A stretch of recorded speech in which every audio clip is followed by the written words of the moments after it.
नमस्कार। मैं आज आप लोगों को बीबीए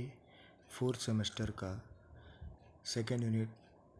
के बारे में कुछ बताना चाहूँगा, जो कि ह्यूमन रिसोर्स प्लानिंग और उससे रिलेटेड जो डिफरेंट एवेन्यूज़ हैं उसके बारे में बताया जा रहा है।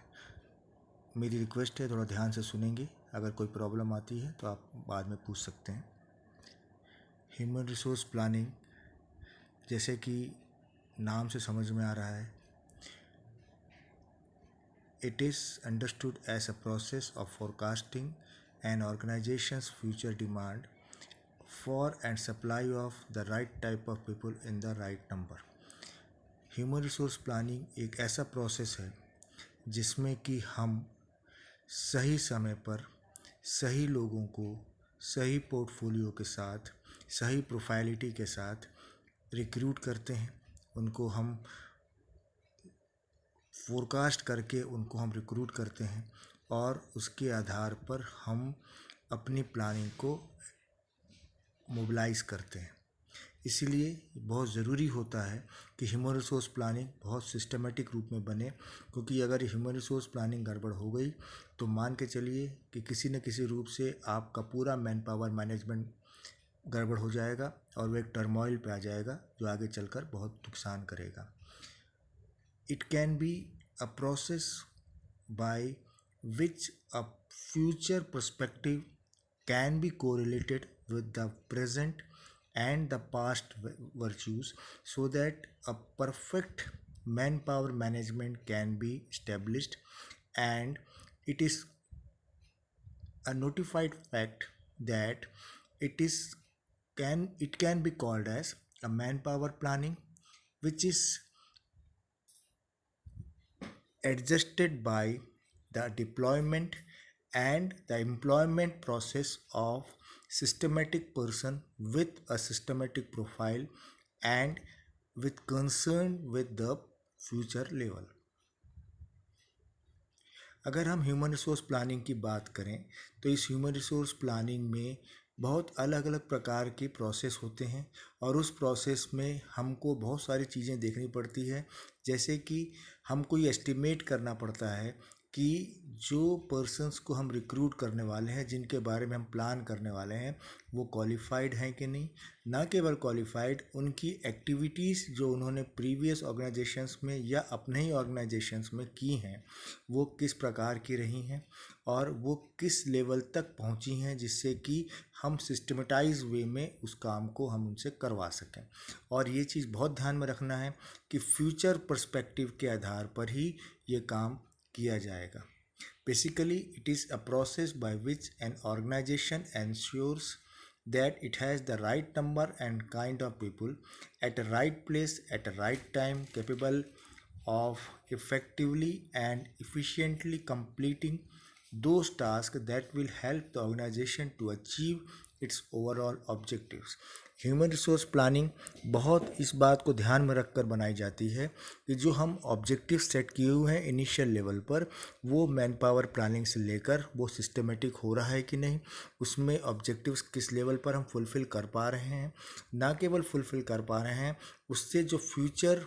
पर्सपेक्टिव को ध्यान में रखते हुए जो फ्यूचर चैलेंजेस आ रहे हैं या फ्यूचर प्रॉब्लम्स आ रही हैं वो कितनी ट्रबल शूट हो रही हैं, उसमें कितना हमको बेनिफिट हो रहा है और अकॉर्डिंगली हम उसके आधार पे कितना हम आगे बढ़ पा रहे हैं, ताकि वर्तमान और भविष्य दोनों चीज़ों को हम सिस्टमेटिक तरीके से फुलफ़िल कर सकें और हमारे ऑब्जेक्टिव्स को भी हम फुलफ़िल कर सकें, ताकि वो ऑर्गेनाइजेशन उस लेवल पर काम कर सके। मैन पावर प्लानिंग के बहुत से ऑब्जेक्टिव्स हैं। उन ऑब्जेक्टिव्स के आधार पर उनका इम्पोर्टेंस बताया जाता है और ये इम्पोर्टेंस इस प्रकार का रहता है जिसमें कि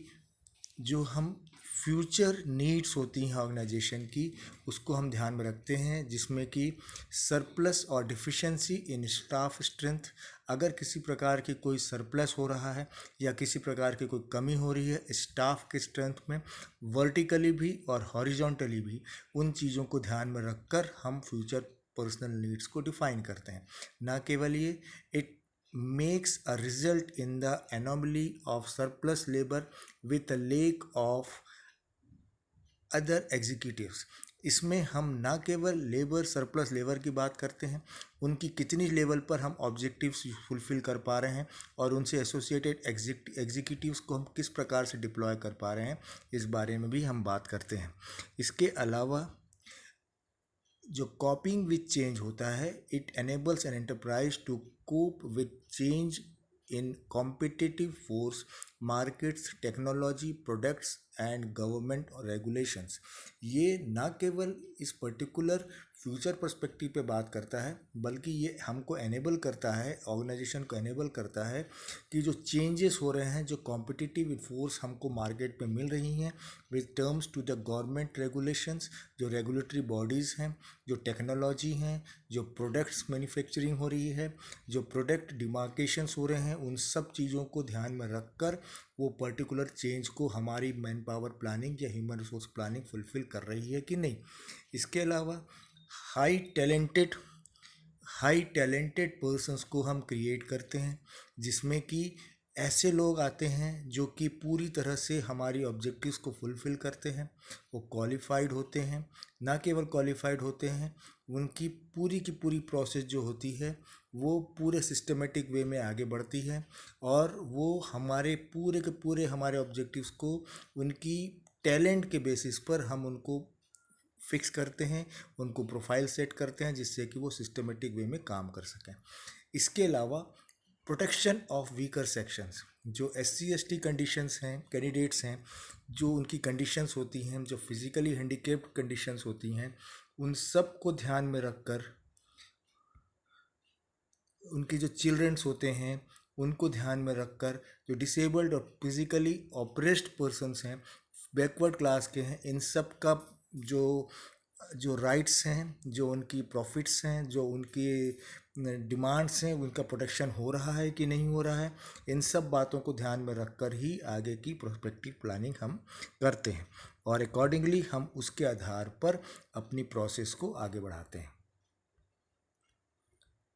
जो ह्यूमन रिसोर्स प्लानिंग का जो बेनिफिट लेवल आता है, अगर हम बात करें, तो वो हमको टैलेंट सर्च में बहुत मदद करता है। ना केवल टैलेंट सर्च में, हमको बेटर अपॉर्चुनिटी प्रोवाइड करता है, जिसमें कि हम, चाहे वो मैन हो चाहे वो वीमेन हो, हम उनमें से जो बेस्ट टैलेंटेड पर्सन्स हैं उनको हम रिक्रूट कर सकें, उनके हिसाब से प्लान कर सकें, उनके हिसाब से हम असाइनमेंट उनको सेट कर सकें, उनको हम टास्क दे सकें और उनकी डिप्लॉयमेंट, उनके प्रोफाइलिटी को हम सिस्टमेटिक तरीके से आगे बढ़ा सकें, जिससे कि उनका हम बेस्ट हम रिजल्ट्स उससे हम निकाल सकें और वो हमारे ऑर्गेनाइजेशंस के बेनिफिट के लिए आगे बढ़ सकें। अब हम बात करेंगे फैक्टर्स अफेक्टिंग HRP, मतलब ह्यूमन रिसोर्स प्लानिंग। इसमें अलग अलग प्रकार के फैक्टर्स रहते हैं, जैसे कि different types and strategy of organisation, जिसमें कि हम इंटरनल ग्रोथ की बात करते हैं, जिसमें हम इनफॉर्मल और फॉर्मल सेक्टर्स की बात करते हैं, जिसमें हम प्रोएक्टिव, रिएक्टिव, फ्लेक्सिबल, इनफ्लेक्सिबल, इन सब बारों में बात करते हैं। और इसमें जो ग्रोथ होती है विथ रिलेशन टू M&A, उसके आधार पर हम बात करते हैं। तो ये जो फैक्टर्स होता है जो हमारे HRP को, ह्यूमन रिसोर्स प्लानिंग को अफेक्ट करता है, ये इंटरनल भी होता है, ये एक्सटर्नल भी होता है। उसमें फ्लेक्सिबिलिटी रहनी ज़रूरी होती है, कई जगहों पर फ्लेक्सिबिलिटी नहीं होनी ज़रूरी होती है, कई इनफॉर्मल्स होते हैं, कई फॉर्मल फैक्टर्स होते हैं, और इन सब बेसिस पर हम उनको आगे बढ़ाते हुए हम अपनी ह्यूमन रिसोर्स प्लानिंग को सेट करते हैं। Thank you.